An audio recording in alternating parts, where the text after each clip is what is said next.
परमेश्वर ने ये वचन इस परिवार की ज़िंदगी में पूरा किया, क्योंकि जब इनकी मैरिज हुई तो उसके बाद इनके कोई संतान न थी और इसी कारण ये बहुत ज़्यादा परेशान रहते थे।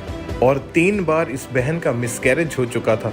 बहुत सारे डॉक्टर्स के पास ये गए, इलाज करवाया, परंतु कहीं से कोई भी फ़र्क नज़र नहीं आ रहा था। इनको सपने में दुष्ट आत्मा का अटैक हुआ। उस सपने के बाद जब ये सुबह उठी तो इसको सुबह ब्लीडिंग शुरू हो गई और इनका मिसकैरेज हो गया और हम बहुत ज़्यादा निराश हो गए। फिर मेरे हस्बैंड ने मुझे 3-4 और डॉक्टर को दिखाया। कुल मिला के मैंने 5-6 डॉक्टर को दिखाया, लेकिन मुझे किसी से भी कोई आराम नहीं मिला। इतनी मेडिसिन खाने के बाद भी जब हम निराश थे तो मैं अपने हस्बैंड से बात करती थी और इनको बोलती थी कि हम एक बेबी गोद ले लेते हैं, पता नहीं शायद हमारे बेबी होगा नहीं होगा। पर जब इनके किसी रिश्तेदार ने इनको अंकुर नरूला मिनिस्ट्रीज के बारे में बताया तो इन्होंने लगातार परमेश्वर की हुजूरी में आना शुरू कर दिया और परमेश्वर के दास के द्वारा दी गई स्पेशल इंस्ट्रक्शंस को फॉलो किया, प्रेयर्स को रिसीव किया और परमेश्वर ने अद्भुत रीति से बदलाव इनकी ज़िंदगी में भेजा और इनकी सारे गम खुशियों में बदल दिए। तो आइए इनकी इस अद्भुत गवाही को हम सुनते हैं।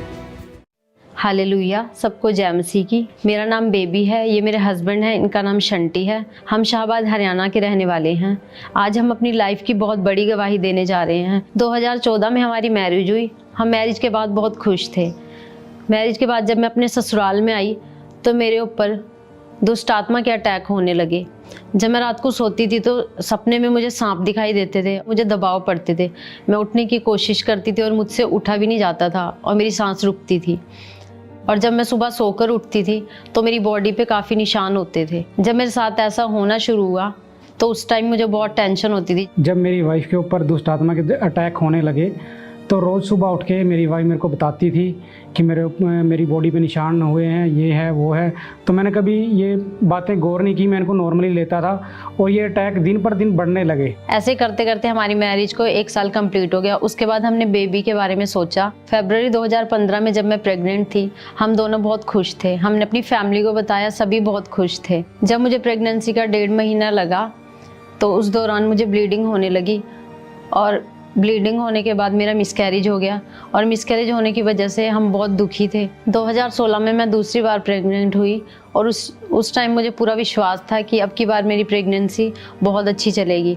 लेकिन उस दौरान भी जब मुझे 1.5 महीना कंप्लीट हुआ तो मुझे फिर मिसकैरेज हो गया, मुझे ब्लीडिंग होने लगी और मिसकैरेज हो गया। जब मेरा दूसरी बार मिसकैरेज हुआ हम दोनों बहुत उदास थे और फैमिली भी बहुत ज़्यादा उदास थी। 2017 में फिर से मेरी वाइफ प्रेग्नेंट हुई और प्रेग्नेंट होने के बाद जब हमें पता चला कि ये प्रेग्नेंट है, हम बहुत खुश है।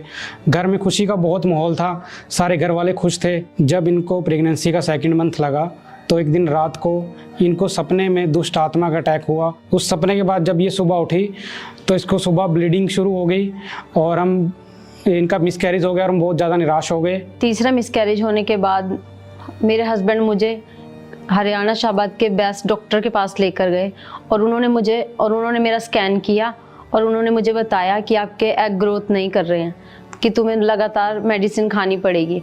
और जब मैं वो मेडिसिन 6-5 मंथ से रेगुलर ले रही थी उसके बाद भी मुझे कोई फ़र्क नहीं पड़ा। फिर मेरे हस्बैंड ने मुझे 3-4 और डॉक्टर को दिखाया। कुल मिला के मैंने 5-6 डॉक्टर को दिखाया, लेकिन मुझे किसी से भी कोई आराम नहीं मिला। इतनी मेडिसिन खाने के बाद भी जब हम निराश थे तो मैं अपने हस्बैंड से बात करती थी और इनको बोलती थी कि हम एक बेबी गोद ले लेते हैं, पता नहीं शायद हमारे बेबी होगा नहीं होगा।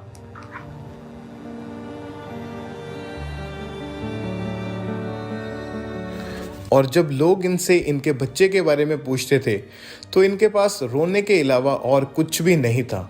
ये बहन इतना दुखी हो चुके थे कि हर वक्त डिप्रेशन में रहते थे और रोते रहते थे। इसके साथ ही हमारा खुद का सैलून है। मैं अपने सैलून में जब होती थी, जब क्लाइंट नहीं होता था तो मैं अकेले बैठ के बहुत सोचती थी और बहुत ज़्यादा निराश हो जाती थी। कभी कभी जो मेरे बहुत पुराने कस्टमर थे वो मुझसे पूछते थे कि अभी तक तुम्हारा बेबी क्यों नहीं हुआ, तो मैं उनको बताती थी कि मैं मेडिसिन ले रही हूँ और हो जाएगा। इस दौरान मेरी बहन ने मुझे अंकुर नरूला मिनिस्ट्री के बारे में बताया। मेरी बहन अंकुर नरूला मिनिस्ट्री से जुड़ी हुई थी। उसने मुझे बताया कि परमेश्वर यहाँ बहुत बड़े बड़े काम करता है, तेरी लाइफ में भी करेगा, कि तू अंकुर नरूला मिनिस्ट्री की प्रेयर देखा कर। उसके बाद मैं रेगुलर प्रेयर देखने लगी। 30 सितंबर 2018 में मेरी बहन खामरा चर्च में मौजूद थी और अपोस्टल जी ने उन बहनों को आगे बुलाया जिनके पास बेबी नहीं थे, और मेरी बहन भी आगे आई। जब प्रभु के दास ने प्रेयर की, उन्होंने बोला जिन बहनों के पास बेबी नहीं है वो 21 दिन के फास्ट रखें। तो मेरी बहन ने मेरे लिए वो सब कुछ रिसीव किया। वो बहनें जिनके बेबी नहीं, हाथ खड़ा करो। जिनके बेबी नहीं, जो बच्चा चाहते हैं, अपने हाथ खड़ा करो। कल से 21 रोजे आप रखोगे 5 बजे तक। 5 बजे तक कुछ नहीं खाना, एक आध बार चाय लेनी है या पानी पीना है, एक आध बार आप ले सकते 5 बजे, शाम के 5 बजे। अपने कल से 21 फास्टिंग करनी, आपके साथ मैं प्रेयर करूंगा। Congratulations, congratulations, congratulations, congratulations. मैं आपको मस्सा करता हूं बेबी होने के लिए। मैं मस्सा करता हूं आपको बेबी होने के लिए। मैं आपको मस्सा करता हूं बेबी होने के लिए। बाय फायर बाय पावर आप कंसीव करोगे। मैंने कहा बाय फायर बाय पावर आप कंसीव करोगे। बाय फायर बाय पावर आप कंसीव करोगे।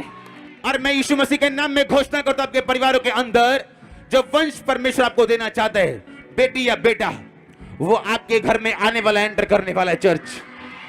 और मैं घोषित करता हूं आप फलदायक होकर वापस आने वाले हैं। मीटिंग खत्म होने के बाद मेरी सिस्टर ने मुझे कॉल किया और उसने मुझे बताया कि अपोस्टल जी ने प्रोफेटिक प्रेयर की है और उन्होंने कहा है जिन बहनों के पास बेबी नहीं है वो 21 दिन के फास्ट रखें। तो मेरी सिस्टर ने मुझे बताया कि अब 21 दिन के फास्ट रखना। मैंने और मेरे हस्बैंड ने विश्वास के साथ ये प्रेयर अपने लिए रिसीव की और हम दोनों हस्बैंड वाइफ ने ये 21 दिन के फास्ट एक साथ रखे। हमें विश्वास था कि परमेश्वर इस बार हमारी लाइफ में ज़रूर काम करेंगे। 21 दिन के फास्ट रखने के बाद जब मैंने अपना प्रेगनेंसी टेस्ट किया तो पॉजिटिव आया और हम बहुत खुश थे और पूरी प्रेगनेंसी परमेश्वर ने मुझे संभाल कर रखा। 8 जून 2019 को परमेश्वर ने हमें बहुत ब्यूटीफुल बेबी गर्ल के साथ ब्लेस किया। जब मैंने अपनी बेटी को अपनी गोद में उठाया तो मुझे बहुत खुशी महसूस हुई और मैंने परमेश्वर का बहुत धन्यवाद किया। बेटी के बाद परमेश्वर ने हमें बेबी बॉय के साथ ब्लेस करा और अपना अनुग्रह हम पर किया। हम उसके लिए परमेश्वर का धन्यवाद करते हैं और हमारी फैमिली को कंप्लीट किया। अब हम सब बहुत खुश हैं। जिन बहनों के पास बेबी नहीं है, मैं उनसे ये कहना चाहती हूँ, जैसे परमेश्वर ने हमें 5 साल बाद बेबी गर्ल के द्वारा ब्लेस किया और उसके बाद परमेश्वर ने हमें बेटे के साथ भी ब्लेस किया, मैं उन बहनों से कहना चाहती हूँ जिनके पास बेबी नहीं है कि वो भी परमेश्वर के ऊपर विश्वास रखें। जैसे परमेश्वर ने हमारी फैमिली को कंप्लीट किया है, वैसे ही परमेश्वर आपको भी ब्लेस करें।